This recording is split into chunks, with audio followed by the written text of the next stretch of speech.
Just a Job is the podcast for the modern woman to redefine what success looks like. We highlight real women and their real stories.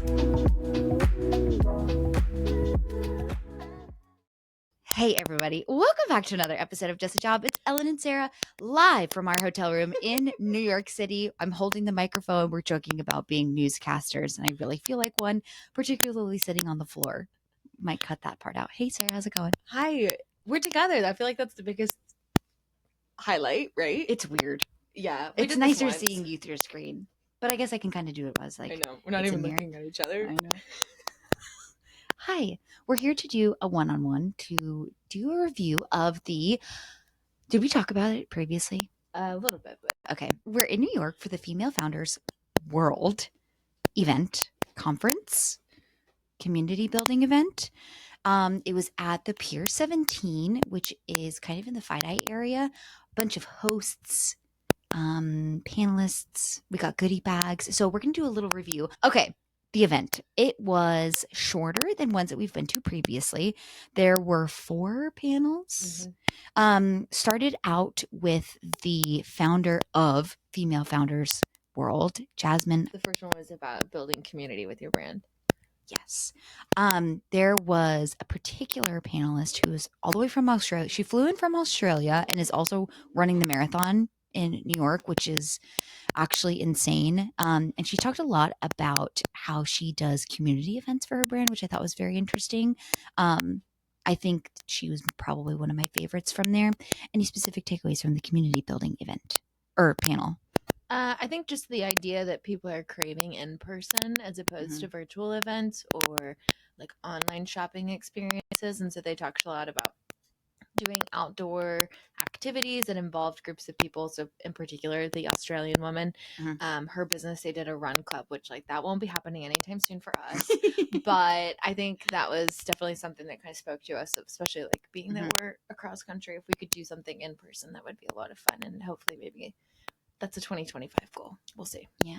It's interesting you say that because in another one of the panels, the host asked the panelists what their favorite social media medium was. And one of the girls said in person, which I was kind of shocked to hear. Do you remember that? Yeah. And how people are craving in-person interaction, much like a lot of the people being at the conference as well. So I thought that was interesting considering everyone's pushing social media for brands and getting more revenue, etc. So I thought that was interesting. Yeah. So that was a good panel. And then they did it wasn't quick, but they did a panel with the founder and CEO of Set Active, which we learned was 100% bootstrapped business, which is insane. I feel like their social media is crazy cool and show a lot of the behind the scenes of like building a business. And her biggest thing, it was so funny because she cursed, which like obviously we love, but the biggest thing I think for her was just talking about like being your true authentic self, which a lot of times as a CEO, it's like rainbows and butterflies. This is a really easy thing to do, and I think it's important, especially as women, to talk about like the actual truth of what your experience is like. So I appreciate her honesty and take on that. And then the owner of Park, which if you're familiar with the wild and crazy Park sweatshirts, she just started a business in 2022, which I think is always fascinating because a lot of these businesses that everyone's super familiar with, you expect to have had like 5 to 10 years under their belt, especially with the like virality of it. But yeah, it's only a 2-year-old business, which is crazy. And $15 million business. Is it really? Yeah, I did not hear that part. I also thought it was interesting because they met out of like a mentor-mentee relationship. And that's the reason why they did that. They did the collab, which I was like, how cool to be able to do 1, do business together, but then 2, be at a speaking event together too. Oh my God. Yeah. Like dream for both of them to have a mentee and a mentor relationship. Sweet. And then they did a break and there were some opportunities for us to do activations. So they had pop-ups and just got to rummage through that and try samples. And that was always fun, especially to see like emerging brands. I mean, we love like consumer-based products. And so that was fun to see.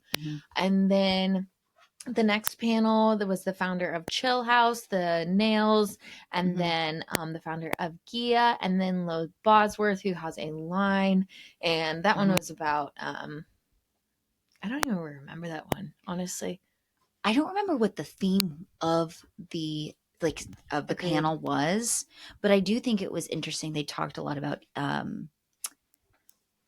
not well, yes, e-commerce, but specific retailers that they're in.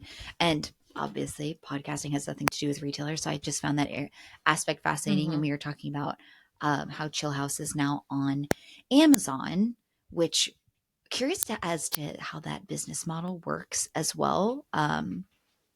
And how we were talking to, we just came back from some cocktails and we were talking about how being on Amazon is kind of like a necessary evil. Yeah. And she was even saying how like she wasn't particularly excited about being on Amazon, but again, it was necessary because think about it. Like, I don't know, you've probably gone onto Amazon at some point to get press on nails for a wedding or a weekend, and your consumer is going there regardless. So they're going to pick something else versus them wanting to have a presence there to be able to drive that revenue. So I thought that was an interesting take. And then the last one was a Q&A, and that one I felt like was the most genuine and authentic, but I also think those brands are a little bit more on the indie side. So it was founders that I would say are in like that kind of like year to 5 year, and a lot of them have a main business or like one was a teacher.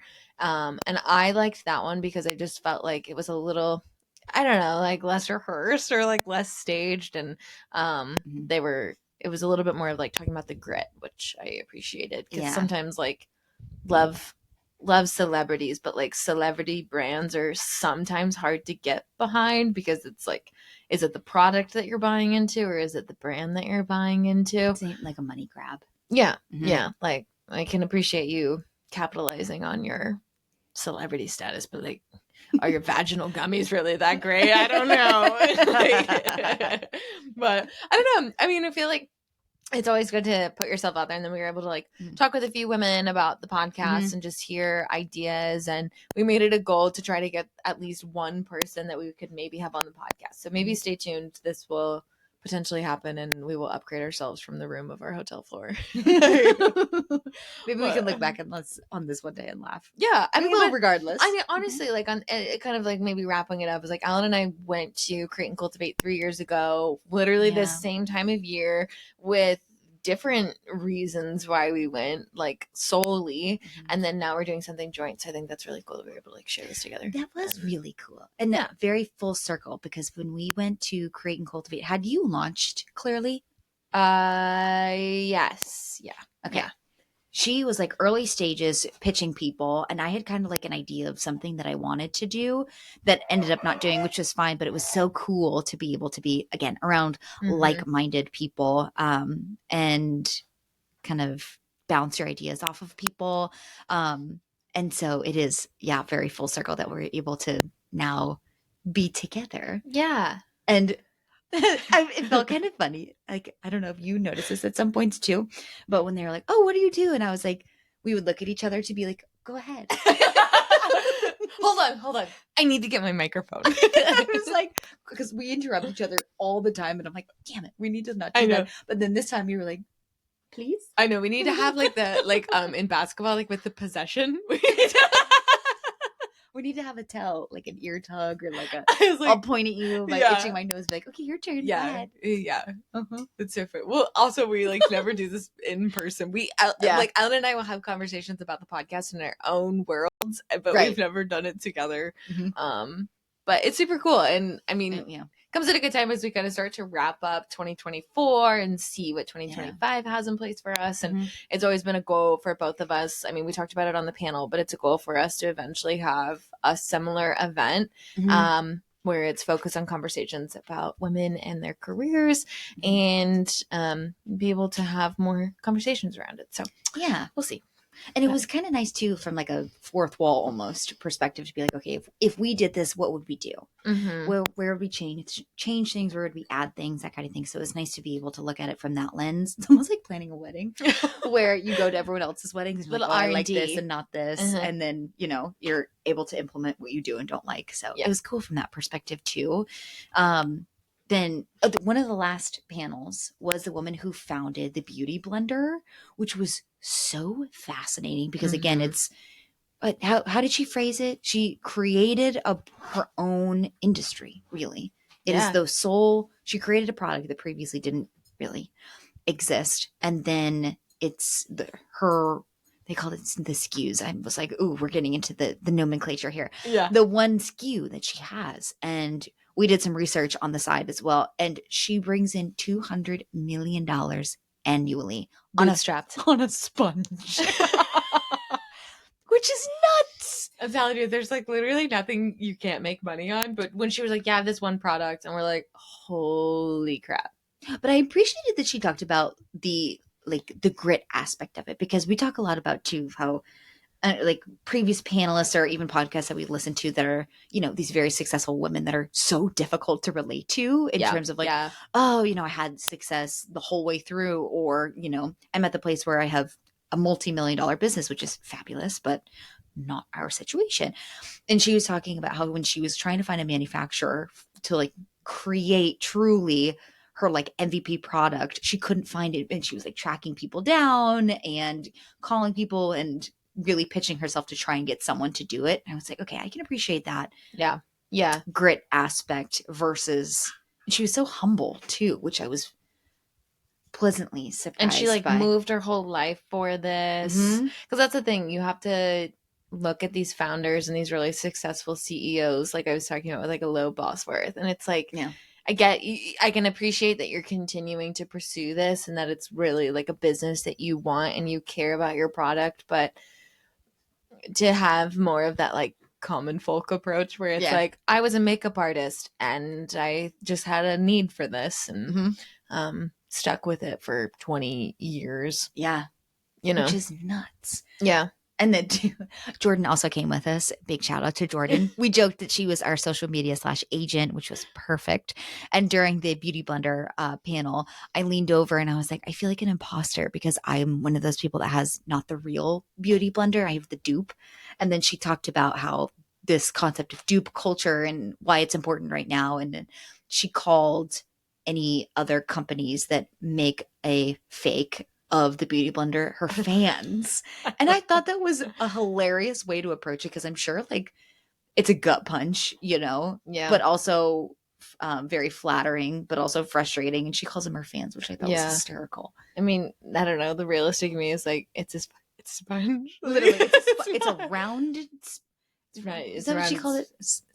A circular sponge. Mm-hmm. So funny. Pretty easy to replicate if you ask me. Well, yeah. Anyways.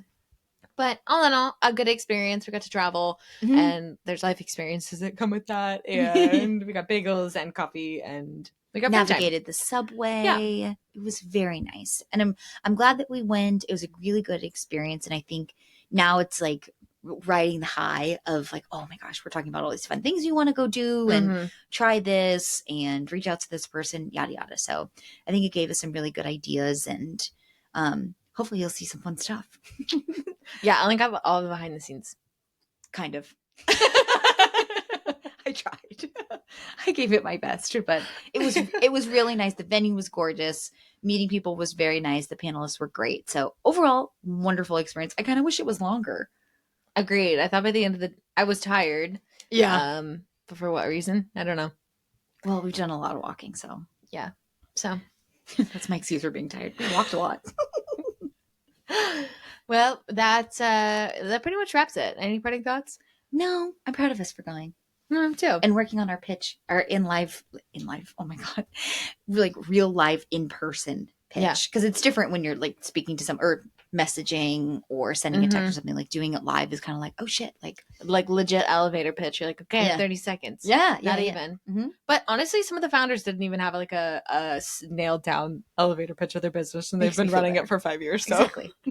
Everyone's got to start somewhere. We're all working on it, right? Yes. But great experience. Great time in New York City. Appreciate you sticking around for us blabbing and sitting on a floor. And enjoy your Monday. We'll be back next week with an amazing guest. More to come on that. But otherwise, enjoy your Monday. And remember, it's literally just a job. Bye.